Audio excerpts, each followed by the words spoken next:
Welcome back. I am grateful for you being here and listening to me.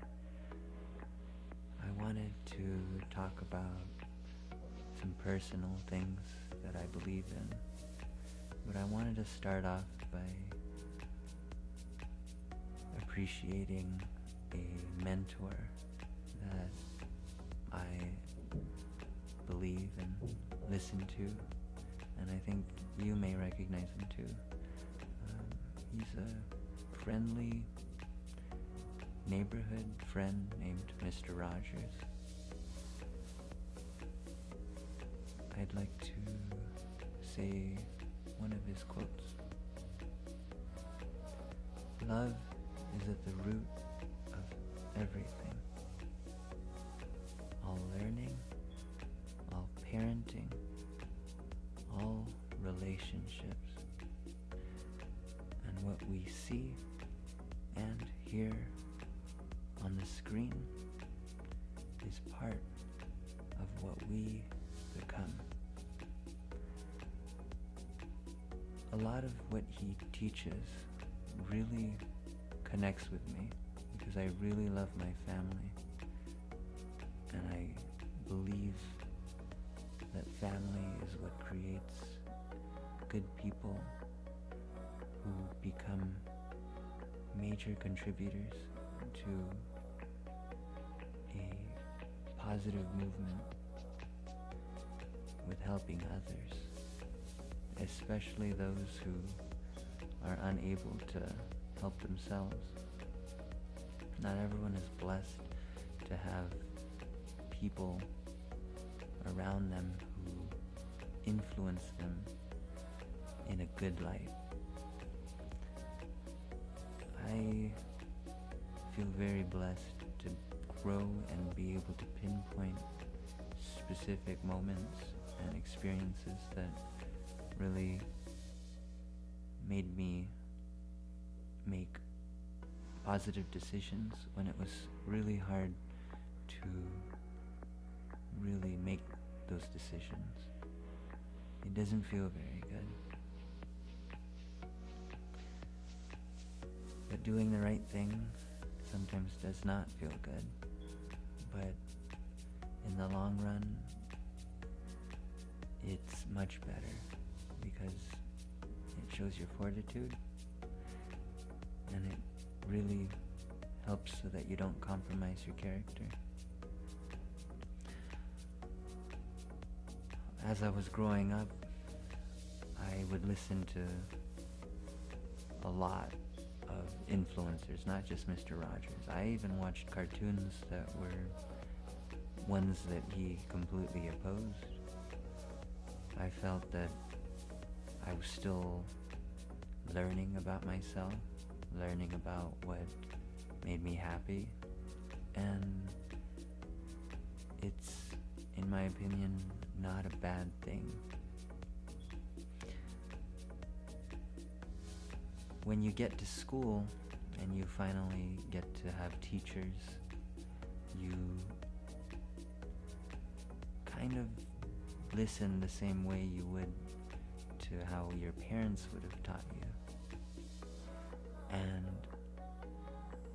I absorbed a lot of the information and techniques that my mentors and teachers would tell me, and I'm very grateful for it, and I always feel like I'd like to honor their memories, especially the ones that are gone and those that I haven't seen in such a long time. I remember I learned how to play chess at a very early age. My father just had the game out, and I ended up moving pieces, making all the mistakes, and later learning much more about it and getting better when I got into a chess club. And the time and attention that they gave me, I never really appreciated it, and I took it for granted. But my chess coach, I believe, was named Mr. Penley. He wasn't the best, but he really did care about children learning and growing. I even had another mentor who, his name was Mr. Perkins, who was a rival school that I had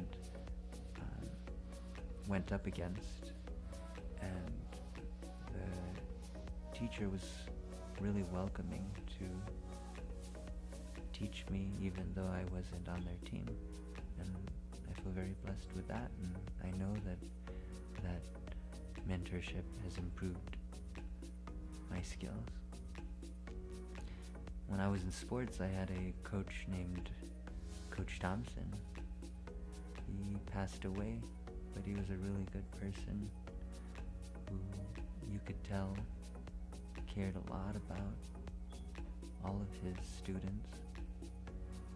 He was a coach for basketball, but I wasn't very good at basketball, so I ended up being one of his students for cross country as well as track, and he really was a good father figure in how he would help, especially after school. If you saw my friend John and I walking and we needed a ride, he was very considerate and thoughtful. He's the reason that I don't have asthma anymore, and that I really value making sure that I stay in good fitness and health. I ended up having another mentor who taught me how to do my first single leg. His name was Coach Schultz. I wasn't very good at wrestling, and I didn't do it for very long, but the technique stuck with me. When you go for a single leg, you gotta keep your posture straight and keep your head up. It's a valuable lesson, the attention to detail. It's very specific, that keeps you out of trouble. It's small things like that you really take for granted, but in the long run, over time, just having the discipline and working hard, it was all you needed, because all of those small things are just tools that we learn so that we can be creative and express ourselves and honor all of our mentors who's taught us all these different techniques. And I wanted to bring up popular culture like Pokemon and Harry Potter, because I know there's a lot of criticism, especially in religious communities, that are against any mysticism, the occult, or any word of magic. And it terrifies a lot of children and people. But I don't think you should be afraid. And I think a lot of what you take from those stories are positive. You know that when you watch and invest your time in learning about these characters, you understand what relationships really mean. There was a really good example in Harry Potter with the actor Alan Rickman, who played Professor Snape.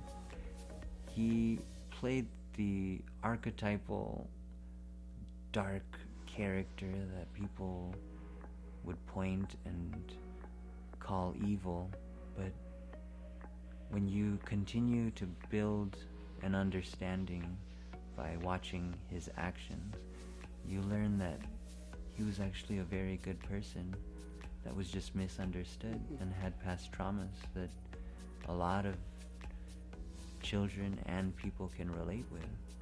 And a lot of us are broken.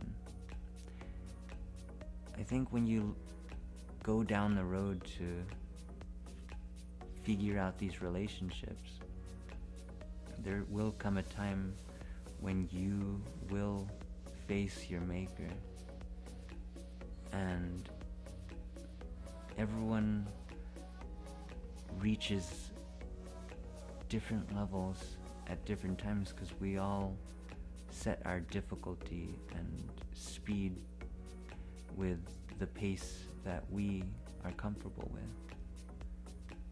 and that is fine. And if people make you feel bad that you will go to a place that is eternal suffering and pain, I don't think they're really good people to begin with, because love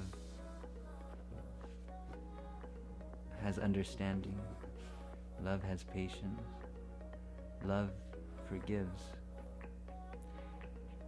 And I do believe that only through God our broken lives can be healed. And that is between you and the Maker.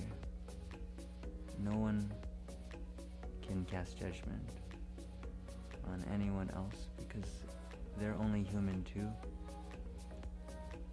And you know your path, and you know what you need to do. And that's by building your relationships. And I hope you have a wonderful day, because every day you've made each day a very special day.